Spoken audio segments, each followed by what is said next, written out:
हाँ जी भाई, तो फाइनली कोस्ट गार्ड नाविक डीबी और जीडी दोनों के लिए परीक्षा पे टेस्ट सीरीज लॉन्च कर दी गई है। और मैंने खुद इन टेस्ट सीरीज को चेक किया है। डेफिनेटली यहाँ से आपकी तैयारी बेहतर हो जाने वाली है। तो जाइए अभी बाई करिए और अपनी तैयारी शुरू कर दीजिए। देखिए यहाँ पे जो है 15 टेस्ट सीरीज डीबी की और 15 टेस्ट सीरीज जीडी दोनों का जो है लॉन्च किया गया है। तो आपको 15 टेस्ट सीरीज का कॉस्ट 279 रुपीज़ देना है, लेकिन वहाँ पे आप जो है stand up 50 coupon code use कर लीजिएगा। 50% का आपको डिस्काउंट मिल जाएगा। सिर्फ 140 रुपये में आपको 15 टेस्ट सीरीज सॉल्व करने के लिए मिलेगा। तो जाइए, वीडियो के डिस्क्रिप्शन में लिंक है, टेस्ट सीरीज बाई करिए और अपनी तैयारी शुरू कर दीजिए। स्वागत है सभी का स्टैंड अप क्लासेस पर। तो स्टूडेंट, आज की इस क्लास में हम लोग बात करेंगे Indian coast guard navy MR और मैथमेटिक्स के स्पेशल क्लास नंबर 7 के बारे में। तो स्टूडेंट्स, आज के इस क्लास में हम लोग रेशियो और प्रपोर्शन यानी अनुपात और समानुपात से कुछ बेसिक क्वेश्चंस को सॉल्व करेंगे और देखेंगे कि कैसा क्वेश्चन एग्जाम में आता है। ठीक है स्टूडेंट्स, तो देखिए आज के क्लास को हम लोग स्टार्ट करते हैं। सबसे पहले देख लीजिए, सबसे पहले पहला क्वेश्चन देखिए, आप लोग दिया है दो संख्याएं 11 संबंधित 13 के अनुपात में है। ठीक है, 11:13 के रेशियो में है। यदि प्रत्येक संख्या में 9 जोड़ दिया जाता है, प्रत्येक संख्या में क्या कर दिया जाता है, 9 जोड़ दिया जाता है, तो अनुपात 65:76 हो जाता है। तो अनुपात कितना हो जाता है, 65:76 हो जाता है। तो पूछ रहा छोटी संख्या क्या होगी। कुछ स्टूडेंट्स कमेंट कर रहे थे सर इंग्लिश में भी टाइप कीजिए। तो अभी तक मैंने 3-4 क्लास लिया, तो 3-4 क्लास इंग्लिश में ही था। ठीक है, इंग्लिश में ही था, लेकिन मैंने सोचा 2-3 क्लास हिंदी में भी होना चाहिए। दोनों लैंग्वेज अगर मैं लिखूंगा तो यहाँ पर जगह नहीं बचेगा सॉल्व करने के लिए। ठीक है, तो इसलिए मैं कुछ क्लासेस हिंदी में, कुछ क्लासेस इंग्लिश में लेकर चलूँगा, या हो सकता है मैक्सिमम क्लासेस आपको हिंदी में ही मिले। और मैं जो भी रहेगा इसको मैं इंग्लिश में बता रहा हूँ, आप समझने की कोशिश कीजिए, क्योंकि मैथ में इतना भी नहीं है इंग्लिश है कि आप समझ ना पाएँ। ठीक है, और आपको पेपर क्लियर करना है तो इंग्लिश का सेक्शन भी क्लियर करना पड़ेगा। इंडियन कोस्ट गार्ड तैयारी करें तो इंडियन कोस्ट गार्ड में 15 नंबर का डीबी डोमेस्टिक ब्रांच में 15 नंबर का इंग्लिश आएगा, और जनरल ड्यूटी के लिए भी 15 नंबर का इंग्लिश आएगा। तो इंग्लिश भी पढ़ना ज़रूरी है। ठीक है, तो देखिए इस क्वेश्चन को सबसे पहले कैसे सॉल्व करेंगे। देखिए कोई दो संख्या है जिसका अनुपात कितना है, 11:13 है। ठीक है, तो इसको मान लेते हैं 11x और 13x कर लेते हैं। ऐसा मैंने बता दिया आपको। अगर ऐसे लिखा है 11:13 का अनुपात लिखा है तो हम लोग 11x एंड 13x लिख सकते हैं। ठीक है, तो कर यदि प्रत्येक संख्या में 9 जोड़ दिया जाए, ओके ध्यान देखिएगा, प्रत्येक संख्या में हम लोग 9 जोड़ देते हैं, बट्टे इसको अनुपात में तो इसको बट्टे लिख सकते हैं, यानी अपान में लिख सकते हैं। 9 जोड़ दिया जाता है तो बराबर कितना अनुपात हो जाता है, 65/76। समझ में आया कैसे मैंने किया कि दो संख्याएं 11:13 के अनुपात में हैं। ठीक है ना। अब देखिए यदि प्रत्येक संख्या में 9 जोड़ दिया जाता है, जैसे मान लीजिए कि 11:13 था तो हमने संख्या मान ली 11x और 13x। ओके, और इसमें हम प्रत्येक संख्या में, हर एक संख्या में 9 जोड़ते हैं, ऊपर वाले में भी 9 जोड़ते हैं, नीचे वाले में भी 9 जोड़ते हैं, तो अनुपात 65:76 हो जाता है। तो अनुपात कितना हो जाता है, 65:76 हो जाता है, यानी बराबर इसके बराबर आ जाता है। बराबर कैसे, जब इसको काटेंगे तो इतना हो जाएगा। ठीक है, अब देखिए इसमें क्या करते हैं हम लोग, क्रॉस मल्टीप्लिकेशन कर देते हैं, तिर्यक गुणा कर देते हैं। ठीक है, 11x + 9 में 76 का, 13x + 9 में 65 का। अब देखिए हम लोग गुणा करते हैं इसमें, 11x + 9 × 76 बराबर 65, 13x + 9। अब देखिए ये 76 है आपका, इसको जब आप लोग मल्टीप्लाई करेंगे तो 836x + 684 बराबर, इसमें मल्टीप्लाई करेंगे तो आपका आएगा 845x + 585। ठीक है, अब देखिए ये आपका आ गया 836x + 684, ये आपका है 845 है। ठीक है, 845x + 585, 585। ठीक है, अब इसमें देखिए यहाँ से x वाले को इस तरह एक तरफ कर लेंगे, 684 को इस तरफ कर लेंगे। ठीक है, 585 को इस तरफ लाकर घटा दीजिए, इसमें से घटा दीजिए, देखिए कितना आएगा आपका। क्या करते हैं, 845x - 836x बराबर, ओके। अब देखिए 684 - 585, यहाँ तक समझ में आया।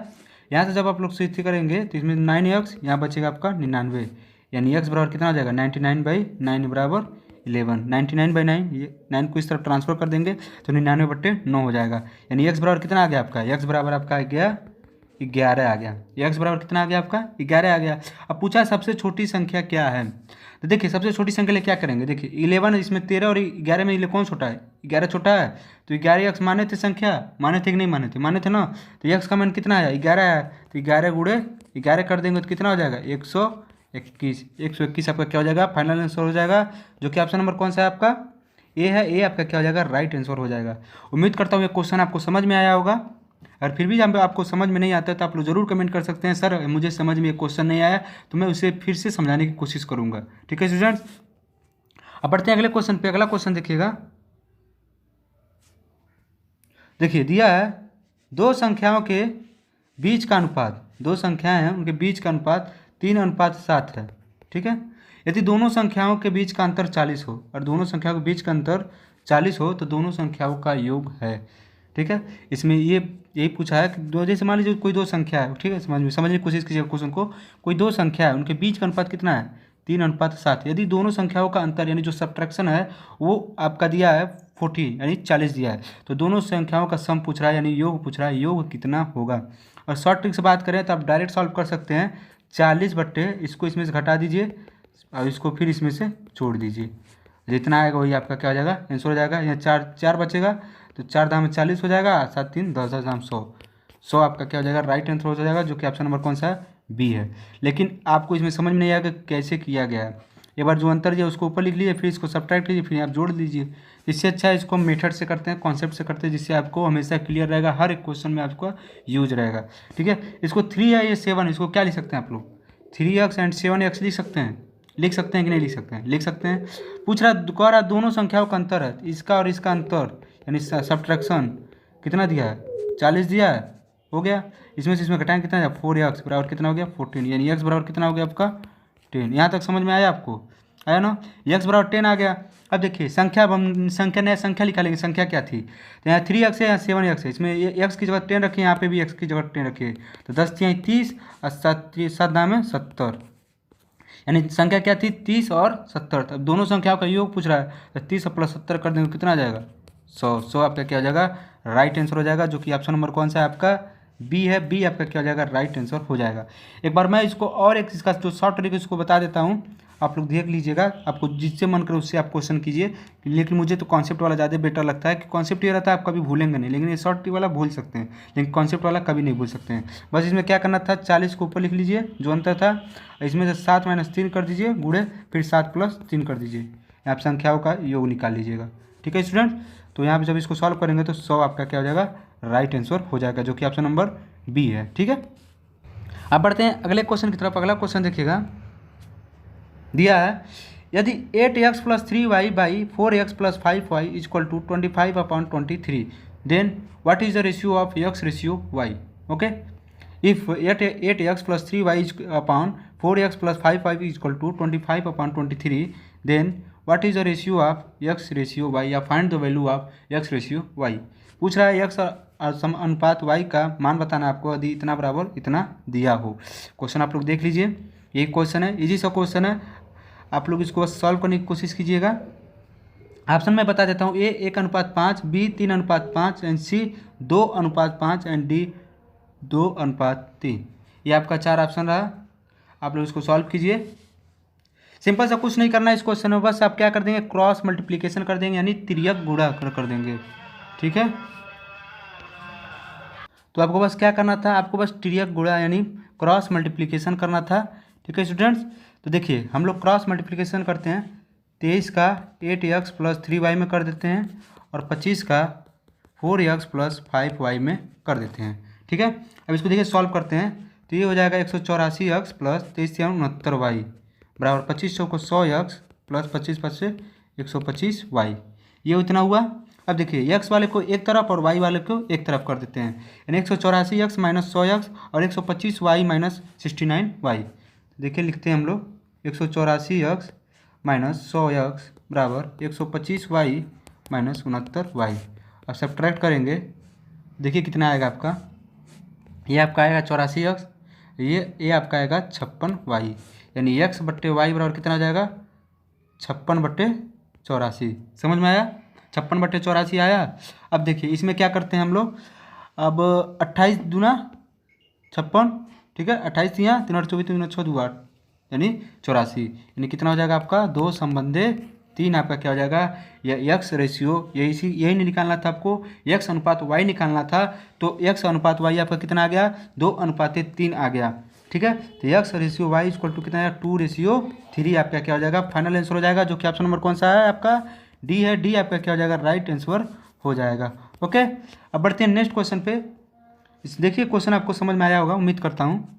अब बढ़ते हैं नेक्स्ट क्वेश्चन पे। नेक्स्ट क्वेश्चन देखिएगा, दिया है दो संख्याओं का अनुपात, ठीक है, दो संख्याओं का अनुपात 7:16 है, ठीक है। दो नंबर्स है जिनका रेशियो कितना दिया है, 7:16 दिया है। यदि दूसरी संख्या 256 है, पहली संख्या नहीं दिया है, क्या दिया है, दूसरी संख्या 256 है, तो पहली संख्या क्या है, तो पहली संख्या क्या है, यही आपको बताना है, ठीक है। तो सिंपल सा क्वेश्चन है, थोड़ा सा बस मैं इसको जल्दी करने की कोशिश करूंगा क्योंकि बहुत इजी का क्वेश्चन है। आपके एग्जाम अगर पूछ लेता है और आप चाहें तो पहले आंसर इसका दे सकते हैं। अभी मैं 10 सेकंड रुका हूँ, आप चाहें तो इसका आंसर दे सकते हैं। पहले ऑप्शन देख लीजिए, A 112, B 120 and C 144 and D 156। Okay, ये आपका 4 ऑप्शन रहा। आप लोग चाहें तो इसका आंसर कमेंट कर सकते हैं। नहीं, चलिए इस क्वेश्चन को सॉल्व करते हैं। देखिए, दिया दो संख्याओं का अनुपात दिया है 7:16 दिया है, और दूसरी संख्या कितनी दी है, 256 दी है। तो पूछ क्या रहा है आपसे, पहली संख्या पूछ रहा है। अगर पहले से ऐसा क्वेश्चन आपके एग्जाम में आता है तो बिल्कुल इजी सा ट्रिक है, आप तुरंत अप्लाई करेंगे, तुरंत इसको सॉल्व कर लेंगे। बस आपको पहली संख्या निकाला, तो पहली संख्या आप इसे लिख दीजिए। क्या करेंगे आप लोग, दूसरी संख्या यानी 256 लिख लेंगे बटे, अब इसके बाद क्या करेंगे, जो आपकी जो सेकेंड अनुपात है, जो नीचे वाला, जो इसको क्या लिख सकते हैं, 7/16, ठीक है। तो ऐसे इसका बस मल्टीप्लाई कर देंगे, 7/16 से क्या कर देंगे, मल्टीप्लाई कर दे सकते हैं। नहीं समझ में आया, एक बार और मैं समझाता हूँ, देखिएगा। इसको आप कैसे बट्टे में लिख सकते हैं, नहीं लिख सकते हैं, 7/16 लिख सकते हैं, बिल्कुल लिख सकते हैं। अब देखिए, निकालना क्या दिया, क्या है, 256, दूसरी संख्या क्या दिया है, 256 दिया है।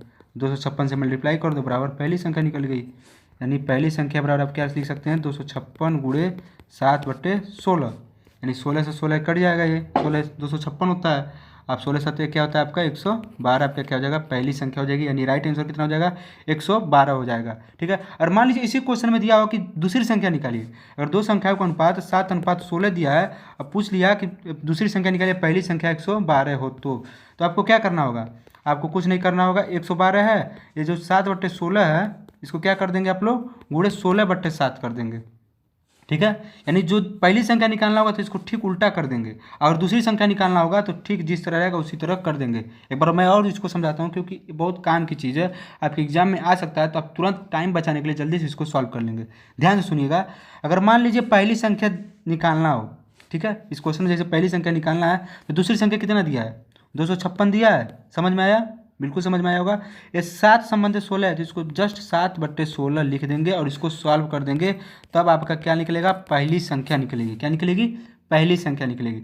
और यहीं पर अगर आपको मान लीजिए दूसरी संख्या निकालना हो, दूसरी संख्या यहाँ से मान लीजिए इसको निकालना हो, इसको जो x मान लीजिए, यहाँ मान लीजिए 112 इसका है ना, 112 था, तो मान लीजिए दूसरी संख्या निकालना हो, तब क्या करेंगे, तब क्या करना रहेगा आपको, और दूसरी संख्या निकालना है तो पहली संख्या गुणे जो ये दिया रहेगा इसका ठीक उल्टा कर देंगे, यानी 16/7, यानी पहली संख्या कितना है, 112 है, इसको जब सॉल्व करेंगे तो 256 आ जाएगा, ठीक है।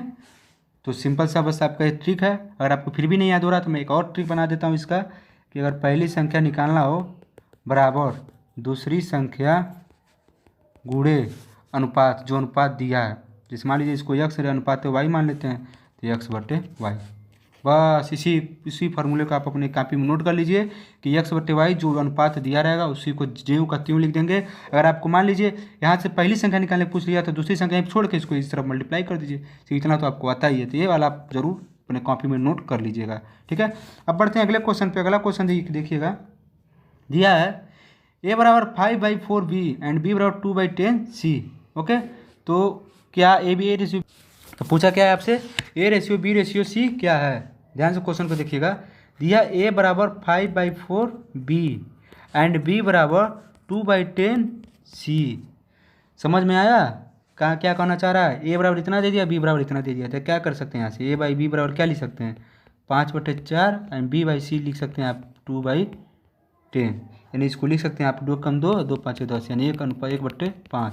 अब इसको अनुपात में लिखना है, तो ए रेशियो बी बराबर क्या लिख सकते हैं, 5/4 एंड बी रेशियो सी बराबर क्या लिख सकते हैं, 1/5। इतना लिख सकते हैं, बिल्कुल लिख सकते हैं। अब इसको मैं थोड़ा अच्छे से लिख देता हूँ। देखिए अब क्या है आपका, ए रेशियो बी बराबर कितना आया, 5/4 एंड बी रेशियो सी बराबर कितना आया आपका, 1/5, इतना आया। अब देखिए क्या करना है, अब सिंपल सा बस, अब मैं आपको एक सिंपल सा तरीका देखिएगा, ए का बी में मल्टीप्लाई कर दो, पहले ए का बी में, क्वेश्चन मैं बहुत बार करा चुका हूँ। अब बी का बी में कर दो, फिर बी का सी में कर दो। समझ में आया? ए का बी में यानी 5 गुणे 1 यानी क्या, देखिए क्या निकलेगा यहाँ से, निकलेगा क्या, यहाँ से निकलेगा आपका A ratio B ratio C निकलता है। ऐसे आपका A ratio B ratio C निकलता है। अब देखिए ए का बी में यानी 5 एकम 5, फिर बी का बी में 4 एकम 4, फिर 4 पचे 20 यानी 5:4:20 आपका क्या हो जाएगा, A ratio B ratio C आ जाएगा। तो A ratio B ratio C पूछा है आपसे, तो कितना हो जाएगा 5:4:20, जो कि ऑप्शन नंबर कौन सा है आपका, डी है। डी आपका क्या हो जाएगा, राइट आंसर हो जाएगा, जो कि ऑप्शन नंबर कौन सा है, डी है। समझ में आया? बस सिंपल से कुछ नहीं करना रहता है। अगर ऐसे मान लीजिए दिया है ए रेशियो बी बराबर दिया है 5:4 एंड बी रेशियो सी दिया आपका 1:5, कुछ नहीं करना क्वेश्चन में, आप बस नीचे ये लिख लेंगे A ratio B ratio C A, फिर इसमें आप क्या कर देंगे 5 का 1 से, 4 का 1 से, फिर 4 का 5 से। ओके, आपका निकल जाएगा 4:20। ओके, तो आपका ऑप्शन नंबर कौन सा है, आपका डी आया। डी आपका क्या हो जाएगा, राइट आंसर हो जाएगा। ठीक है, अब बढ़ते हैं अगले क्वेश्चन पे, और आज के लास्ट क्वेश्चन पे देखिएगा। बढ़िया क्वेश्चन है। एक वर्ग के क्षेत्रफल तथा उसके जैसे कोई स्क्वायर है, ठीक है, कोई स्क्वायर, वर्ग वर्ग का इसकी इंग्लिश क्या होता है, स्क्वायर होता है। एरिया ऑफ स्क्वायर, उसके भीतर खींचे गए वृत्त के क्षेत्रफल का अनुपात क्या होगा। ठीक है, कोई वर्ग है, ये मान लीजिए, ये तो सॉरी यह है तो हो गया आपका, ये मान लीजिए आपका वर्ग हो गया, उसके भीतर खींचे गए वृत्त, कोई वृत्त है इसके भीतर, एक मिनट, इसमें टच हुआ, ठीक है, मैं यहाँ देख लीजिएगा टच है।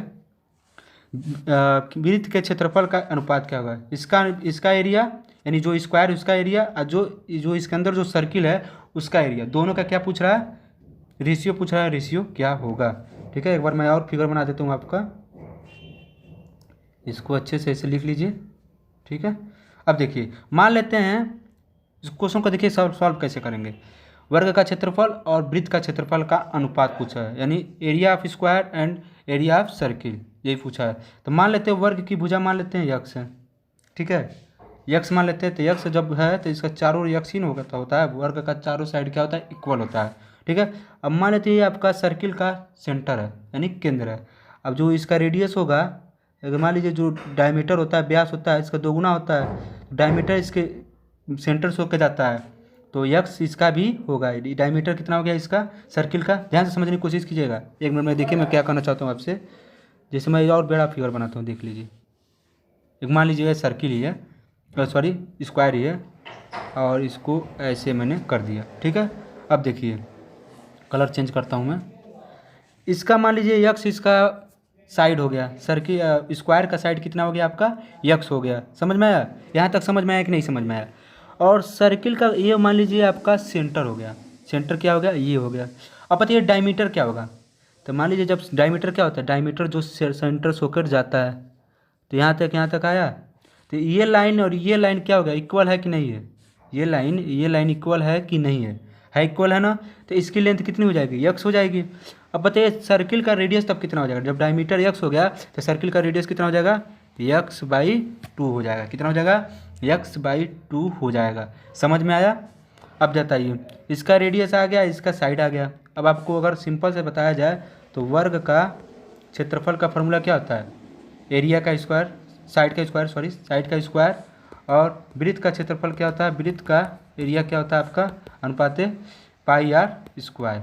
ठीक है, तो बताइए साइड कितना माने आप लोग, x² अनुपात पाई, r कितना आया वृत्त का, x/2 का स्क्वायर। यहाँ तक समझ में आया कि नहीं समझ में आया? एक बार और मैं समझाता हूँ, समझने की कोशिश कीजिएगा।